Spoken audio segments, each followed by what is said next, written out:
ফুহাদ barrister শুনেছি, এ নিয়েও অনেক বিতর্ক আছে। ব্যারিস্টার ফুয়াদ এবি পার্টির সাধারণ সম্পাদক কথা বলেন গর্দন জাকিয়ে জাকিয়ে তিনি কথা বললেন।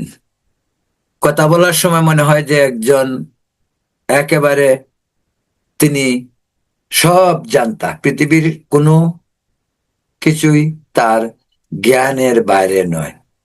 কদিন আগেই ধরা খেলেন নারী নিয়ে হোটেলে, এরপর আবার একটা ধুলাই খেলেন তার নির্বাচনী এলাকা বরিশালের বাবুগঞ্জে। কথায় কথায় ভারত ভারত সব নিয়ে গেছে, ভারত সব করে ফেলছে, ভারতেই সব কিছুর জন্য দায়ী। আরে বাবা, তো ভারতের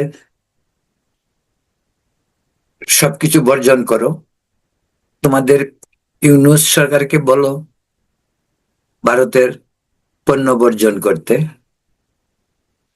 ভারতের পণ্য বর্জন করো, ভারতের সঙ্গে সম্পর্ক ছিন্ন করো।